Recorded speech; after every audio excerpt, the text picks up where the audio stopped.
बिस्मिल्लाहिर्रहमानिर्रहीम। अस्सलाम वालेकुम नाज़रीन, आप यूट्यूब चैनल देख रहे हैं। मैं इमरान खान हूँ। आपको याद होगा आज से ठीक 2 साल पहले जब ये हुकूमत बनी तो इनका मौक़िफ़ क्या था। ये हुकूमत बनने से पहले एक महंगाई मार्च किया गया था जब इमरान खान साहब की हुकूमत थी, और उसमें ये कहा गया था कि पाकिस्तान में महंगाई बहुत ज़्यादा बढ़ गई है। 11% से 13% के बीच में महंगाई रहती थी। तो ये कहा गया था कि ये महंगाई इतनी ज़्यादा है कि आम आदमी की कमर टूट गई है। उस वक्त शहबाज शरीफ ने, मरीम नवाज़ ने, बिलावल ने, जरदारी साहब ने, नवाज शरीफ ने, इन सब ने अवाम से वादा किया था कि इमरान खान की हुकूमत को गिरा कर वो एक ऐसी हुकूमत बनाएंगे जिसमें महंगाई को वो नीचे लेकर जाएंगे। दावा ये था कि उस वक्त आटे की कीमत थी 55 रुपये किलो। इन्होंने कहा कि इसको हम ले जाएंगे 30 रुपये किलो पे। पेट्रोल की कीमत उस वक्त 150 रुपये लीटर से कम थी, और दावा इन्होंने ये किया कि ये पेट्रोल की कीमत को कम करके ले जाएंगे 70-72 रुपये लीटर पे।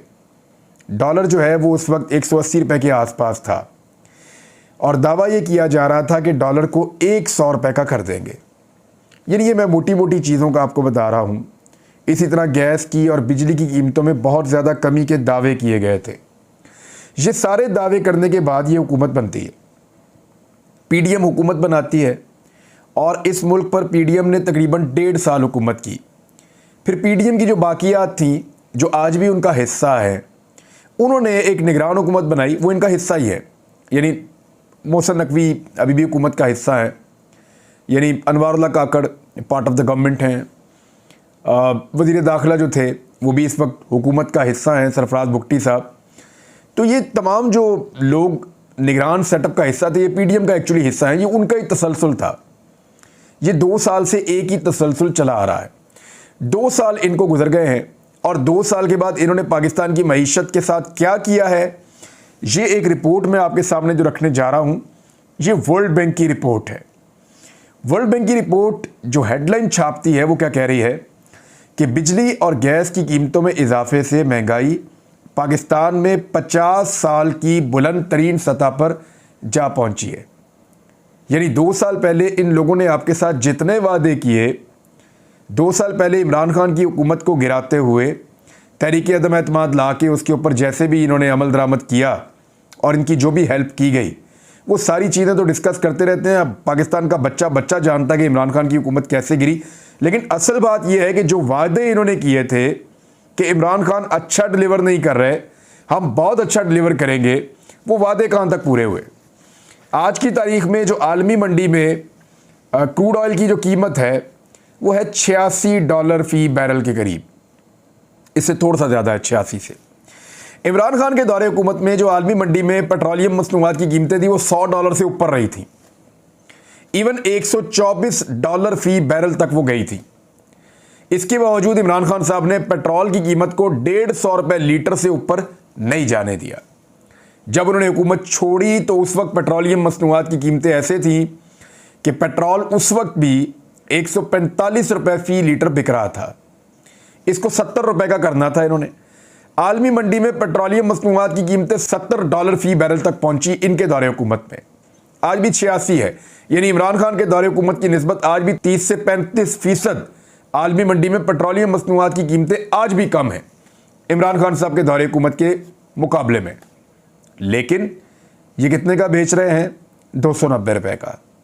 यानी इमरान खान साहब के दौरे हुकूमत की निस्बत आज पेट्रोलियम मसनूआत की आलमी मंडी में कीमतें तकरीबन 35% कम हैं, और पाकिस्तान में जो गवर्नमेंट है वो दुगनी कीमत पे बेच रही है।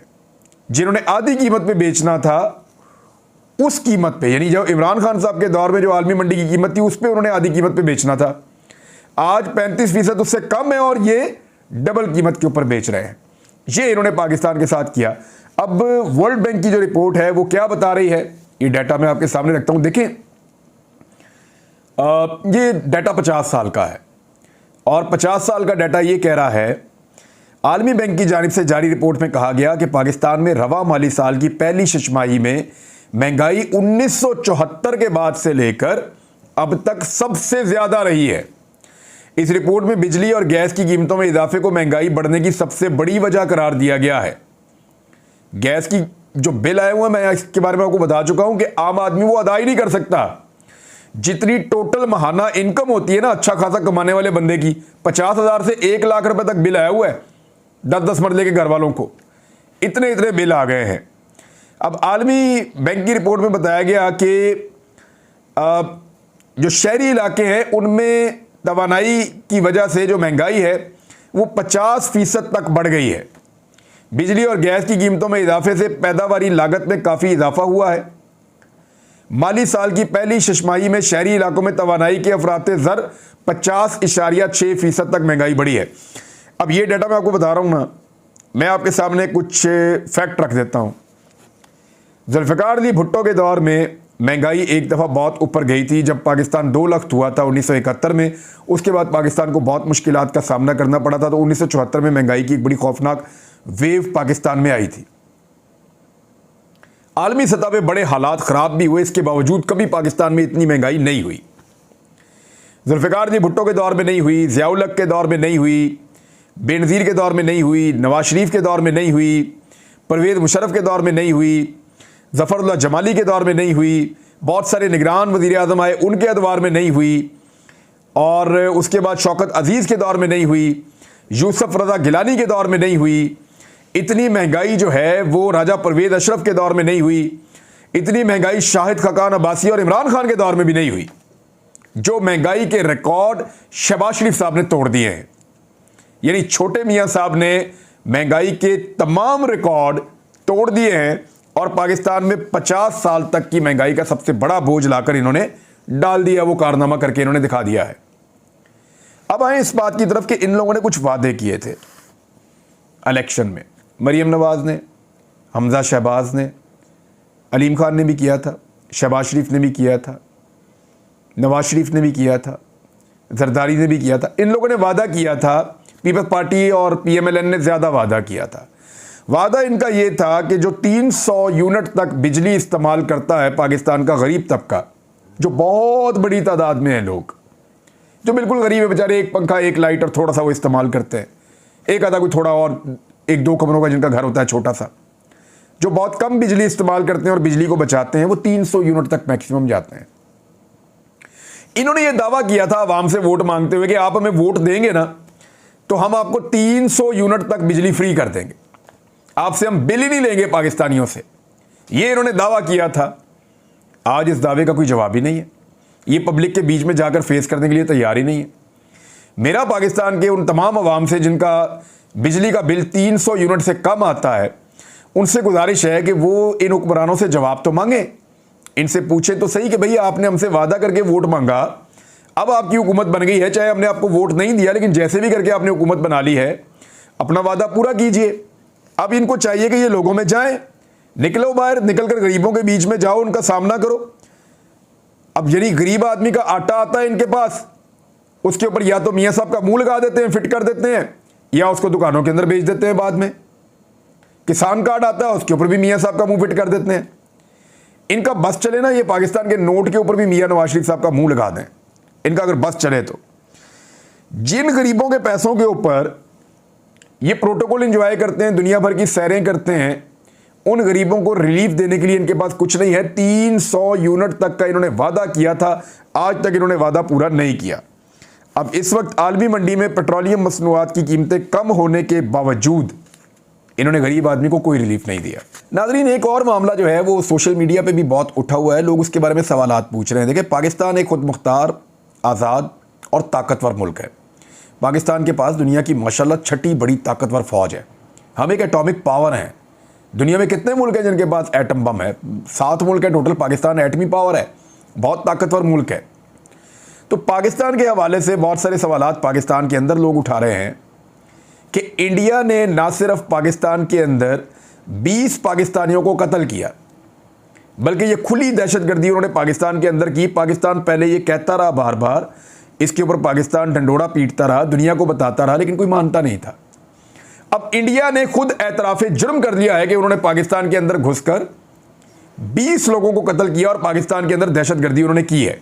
ये खुद मान गए। वो ना सिर्फ मान गए हैं बल्कि दीदा दलेरी के साथ वो ये कह रहे हैं कि हम आइंदा भी घुसकर मारेंगे और ये करेंगे।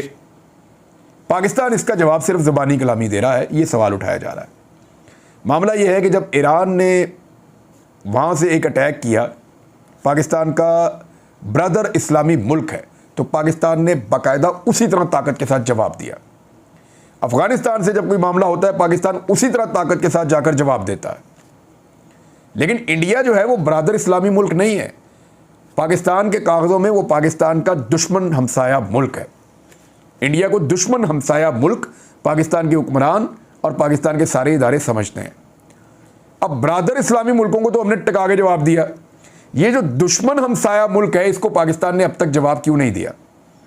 इंडिया का जो सफ़ीर है वो पाकिस्तान में मौजूद है, इस दावे के बावजूद कि उन्होंने पाकिस्तान के अंदर घुसकर 20 पाकिस्तानियों को कत्ल किया और दहशतगर्दी पाकिस्तान में फैलाई, और कहते हैं आइंदा भी करेंगे। सफ़ीर भी यहाँ मौजूद है, हमने प्रोटेस्ट भी कोई नहीं किया, इसका कोई तगड़ा जवाब भी हम नहीं दे रहे, सिर्फ स्टेटमेंट हमने जारी कर दिया है। एक ख्वाजा आसिफ साहब ने कर दिया है, एक वज़ारत ख़ारजा ने कर दिया है, प्रैक्टिकली कुछ भी नहीं है। भाई इस एतराफ़ के बाद तो आपको दुनिया के अंदर हलचल मचा देनी चाहिए, लेकिन अभी तक फ़िलहाल कुछ नहीं हुआ। नाज़रीन, हुकूमत सेनेट के अंदर चेयरमैन और डिप्टी चेयरमैन सेनेट का जो है वो इंतखाब करवाना चाह रही है। उस पर जो पाकिस्तान तहरीक इंसाफ के तहफ़्फ़ुज़ात हैं वो ये कहते हैं कि अभी एक सूबे के अंदर सेनेटर्स का इंतखाब नहीं हुआ, 11 सेनेटर्स अभी कम हैं। तो जब 11 सेनेटर्स कम हैं और इलेक्टोरल कॉलेज पूरा नहीं है, तो फिर आप कैसे ये इंतखाबात करवा सकते हैं? देखें, इसी बुनियाद के ऊपर कि इलेक्टोरल कॉलेज पूरा नहीं है, यानी पूरे वोट मौजूद नहीं है, क्योंकि खैबर पख्तूनख्वा की मखसूस नशस्तों को अभी तक ओथ नहीं लेने दिया गया। वहाँ पे अली अमीन गंडापुर ने उन्होंने ये मौक़िफ़ अपना लिया है कि मैं अपना हक़ नहीं खाने दूँगा, तो वो वहाँ पे ओथ नहीं लेने दे रहे। अब क्योंकि वहाँ पे कुछ नशस्तें कम हैं, इसलिए खैबर पख्तूनख्वा के अंदर सेनेट का इलेक्शन ही नहीं करवाया इलेक्शन कमीशन ने। तो अब सेनेट के अंदर भी कुछ नशस्तें कम हैं, लेकिन सेनेट में वो इलेक्शन करवाने जा रहे हैं क्योंकि वहाँ फ़ायदा पीडीएम की जमातों को, मौजूदा हुकूमत को हो रहा है।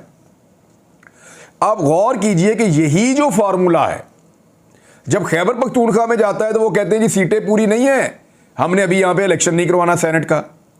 लेकिन यही फार्मूला जब सेनेट के अंदर जाता है तो वहाँ 11 सेनेटर्स का भी इलेक्शन होना बाकी है और वो कहते हैं यहाँ सीटें पूरी नहीं है, लेकिन क्योंकि वहाँ पीडीएम जीत रही है तो इलेक्शन कमीशन कहता है करा दो इलेक्शन।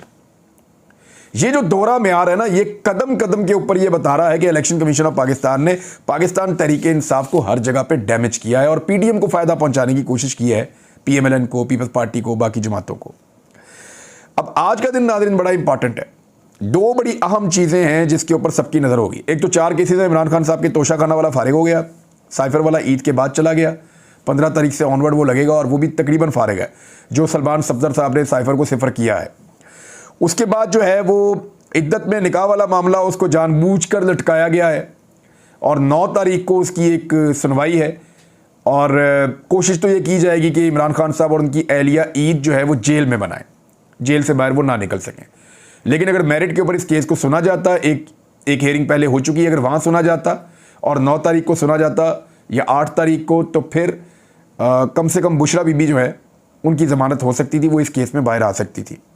भारत आज नहीं आएंगे तो कल आ जाएंगे, केसेस के अंदर तो है कुछ नहीं। अलकादर यूनिवर्सिटी वाला केस जो है वो भी आपके सामने है, उसका भी तया पंचा हो चुका है।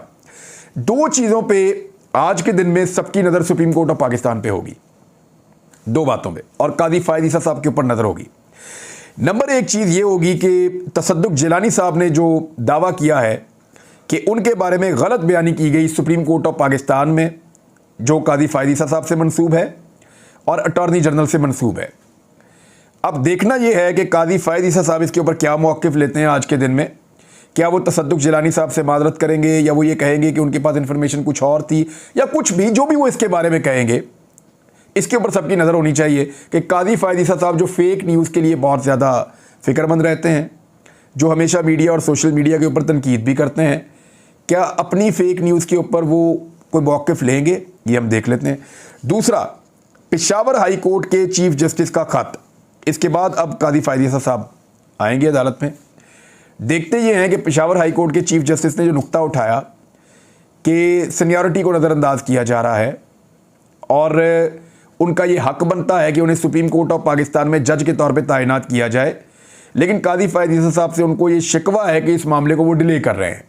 हालांकि इससे पहले काजी फायद ईसा साहब ने खत लिखकर अपने से पहले वाले चीफ जस्टिस को कहा था कि फौरी तौर पे जजेस को अपॉइंट किया जाए, और सीनियरिटी का एक जो है वो उसूल बड़ा पसंद करते थे काजी साहब भी और उनके सारे हमायती भी। लेकिन आज सीनियरिटी को लगातार नज़रअंदाज किया जा रहा है। 2 जजेस रिटायर हो चुके हैं, ये एक और जज भी रिटायर होने जा रहे हैं। क्या इंतज़ार किया जा रहा है ऐसे जजेस का जो मनपसंद हैं या जो जिनका आना पसंद किया जाएगा सुप्रीम कोर्ट ऑफ पाकिस्तान में? ये सवालात पैदा हो रहे हैं। देखते हैं इस पे काजी फायद ईसा साहब आज क्या मौक़िफ़ लेते हैं। नाज़रीन, अब तक के लिए इतने, अपना ख्याल रखिएगा, अपने इस चैनल का भी। अल्लाह हाफ़िज़।